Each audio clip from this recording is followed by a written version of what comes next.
There's one thing with the 2024 Ford Edge that's different than the 2023 model, and that's specifically got to do with the navigation system, but I'll touch on that one once we get inside.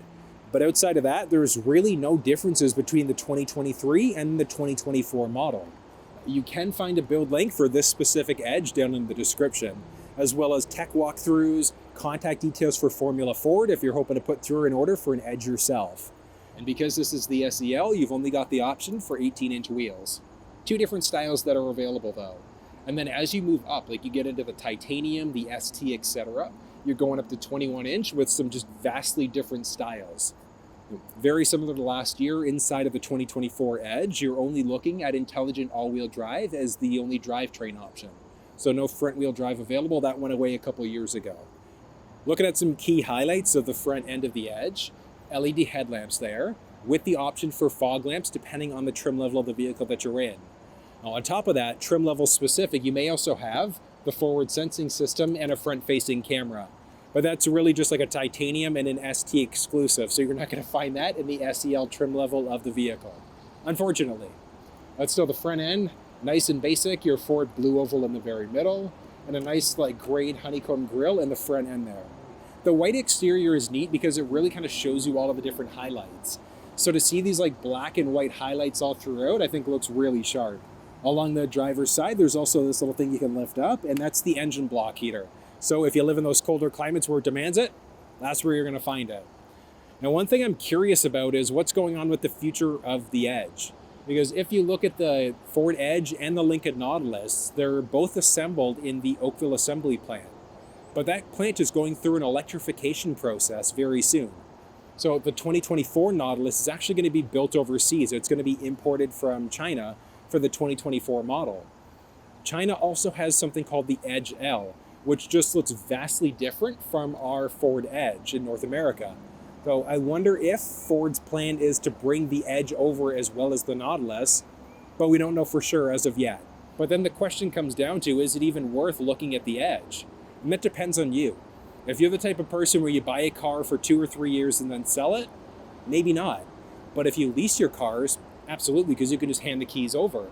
If you finance or buy your cars and hang on to them for 5, 10 plus years, it also could be worth it. You'd probably be able to get a pretty good deal from the dealer, but then even looking at part availability, I don't think you're going to run into any issues.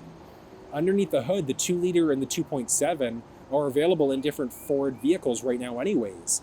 And then just general part availability, people resto mod cars that are 40 plus years old. So I don't think you're going to have an issue there. So in the majority of the Edge lineup, you're only going to find the 2-liter turbocharged engine. So that's if you look at the SE, the SEL, the ST line, or the titanium, they're all going to feature the 2-liter turbo. There is the option for a 2.7-liter when you look at the Edge ST, and it's just like a complete night and day difference performance-wise and power-wise inside of it. Like this 2-liter turbo has 250 horsepower and 280 pound-feet of torque, versus the 2.7, which is 335 horsepower and 380 pound-feet of torque. This is like a complete night and day difference between the 2-liter and the 2.7. If power is your game, the ST is definitely the way that you want to go. If you don't really care, the 2-liter is still fairly powerful for what it is. And the warranty inside of the Edge is pretty industry standard. So your basic warranty is 3-year, 36,000 mile or 60,000 kilometers, with the powertrain ringing in at 5-year, 60,000 mile or 100,000 kilometers. Filling up fuel inside of the Edge is straightforward, and it's just along the driver's side. So it's going to push in, and it's a capless system with anti-siphon technology built in. Minimum manufacturer's recommendation inside of the Edge is just regular 87 octane. So you don't need to use a premium fuel inside of this thing. But if you want the best possible performance out of the Edge, you ideally want to use a 91 octane. It's just not necessary, but the horsepower and torque specs that we were looking at under the hood are all achieved using a 94. It's just that with $73 gas prices right now, that's for regular. Using a premium is a little bit of a luxury. It's just one you don't have to follow if you don't want to. There are a few things you're always going to find in the backside of the Edge, regardless of the trim level. You're always going to find the backup camera, as well as the reverse wiper. The rear sensing system is available as an option in most trim levels of the vehicle. This specific one doesn't have the available tow package you're going to find in the Edge. If you are curious, the 2 liter and the 2.7 liter, you're maxing out at 3,500 pound towing capacity if you get the packages from the factory. If you do an aftermarket receiver, that's going to cut down on your overall towing capacity. But still, 3,500 pounds is pretty respectable. The liftgate inside of the Edge is going to be manual in the SE, option for power in the SEL, and then there's the option for a foot activated power when you get into the titanium in the ST models. So you could open up the liftgate on the inside, just to the left-hand side of the steering wheel. You can use the key fob, and then just underneath there's a little handle there, so you're just going to insert a few fingers, push. But one thing that I really like about the Edge is how much space there is in the cargo area of the vehicle by itself. It's actually pretty wild. Now, there's not a ton of stuff in the cargo area itself. Like along the right side, there's a little storage area, and then there's also a little light. You've also got a 12-volt power point, and then there are also 2 individual buttons. So you could power release the second row seats. So it's like a power release, but you manually have to lift them back up again. So you could hit the left side there in order to drop it down, and when you do, it just opens things up so nicely. Like, there's so much space in here, which is great. Now, if for whatever reason you needed to fold down and you didn't need access to the cargo area, along the passenger side seat, right along the side, there also is a little release there, so you can also just pull that down in order to fold the seat down as well. So it's very straightforward either way.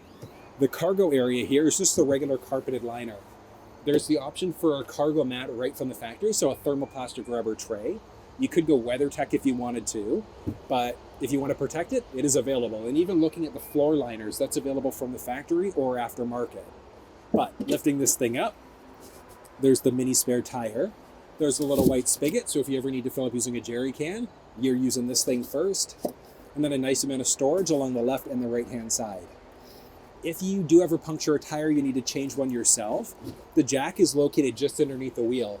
But one nice thing is that you do also have the option of using forward roadside assistance. So it's good for things like winching, changing a tire, fuel delivery, and a few other things. So you could do it yourself, or as a Ford owner, you could use that roadside assistance service instead if you wanted to. It's good. Like, there's so much stuff that's available too. Like, this one has the optional cargo shade, which you can find from the factory.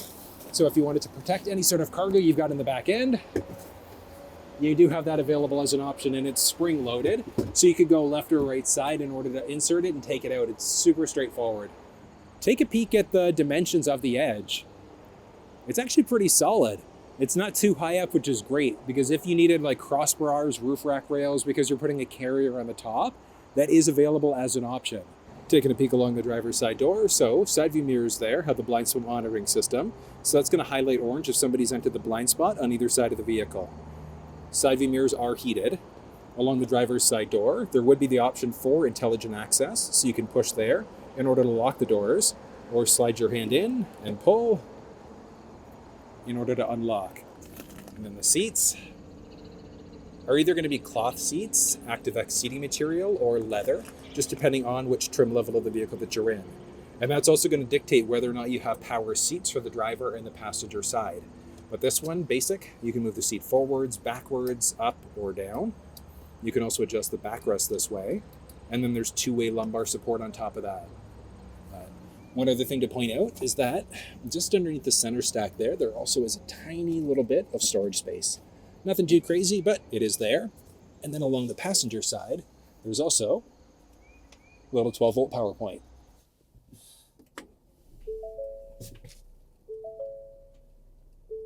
Nice.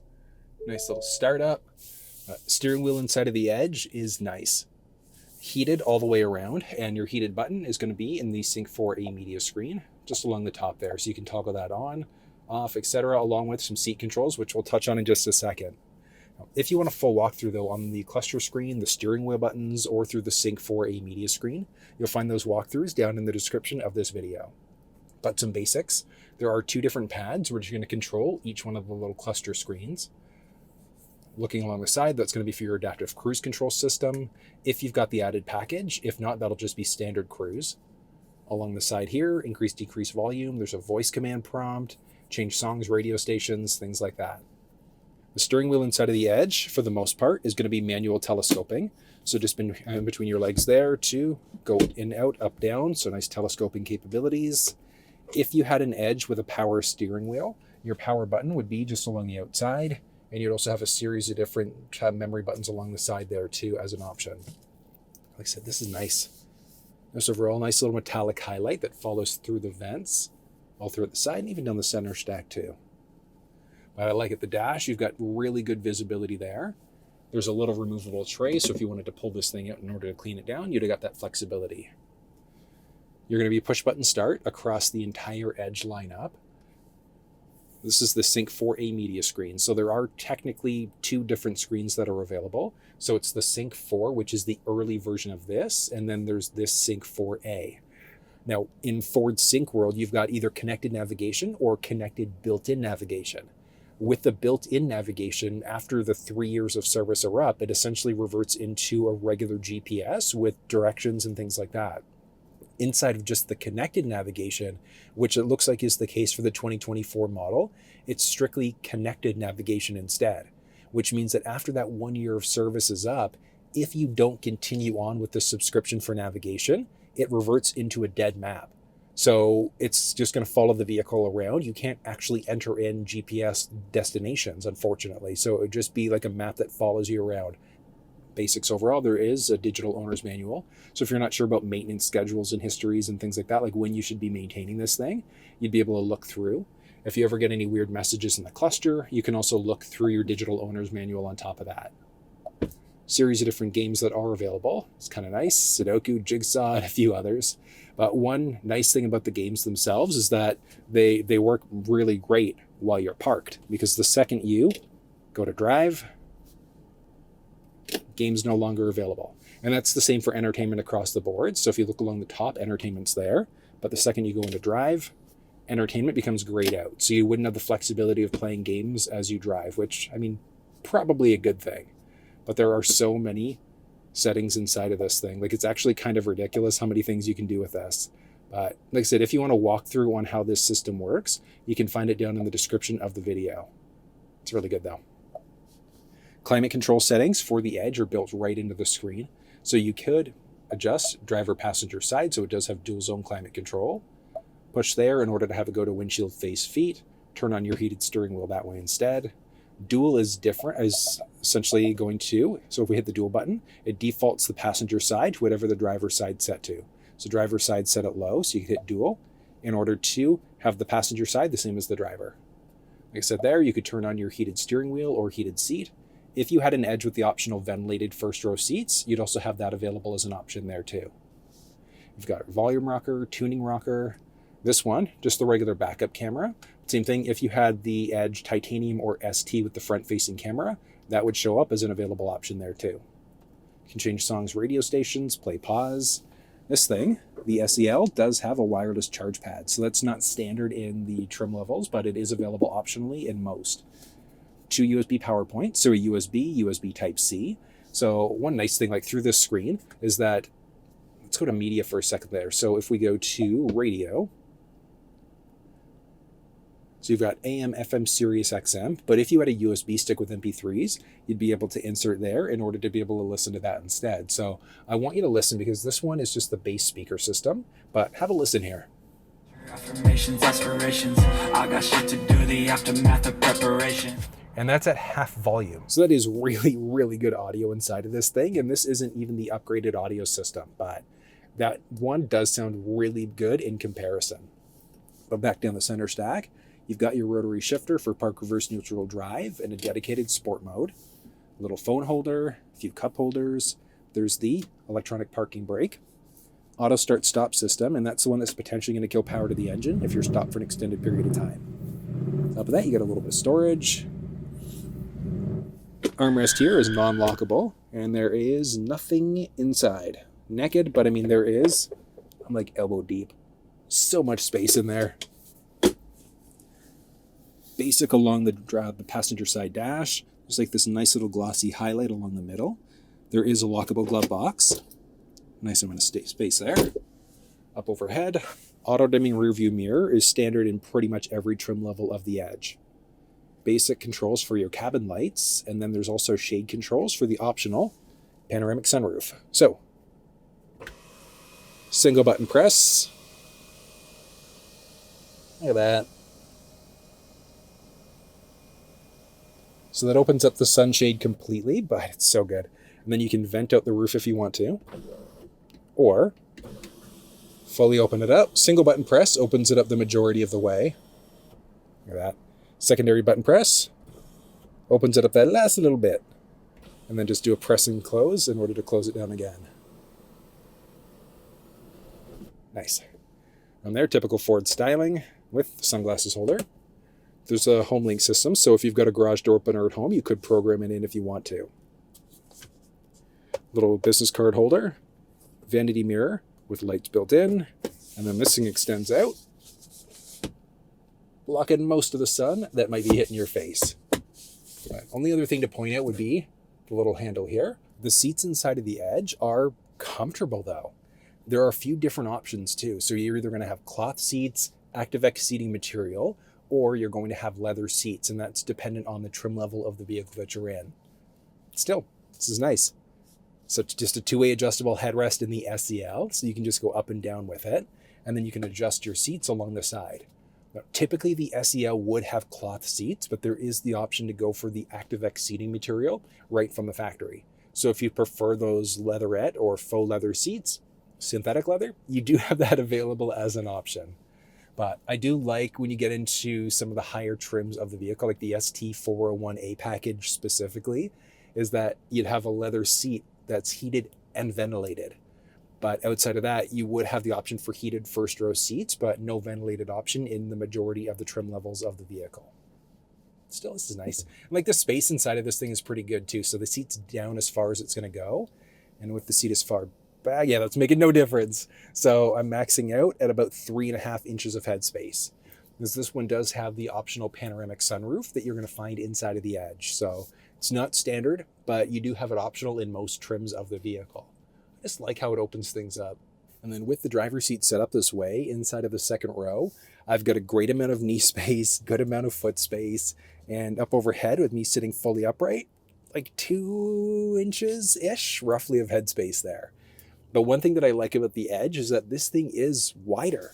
So, I mean, fitting 3 full-size versions of me, like 3 adults in the second row, I don't think would be an issue whatsoever.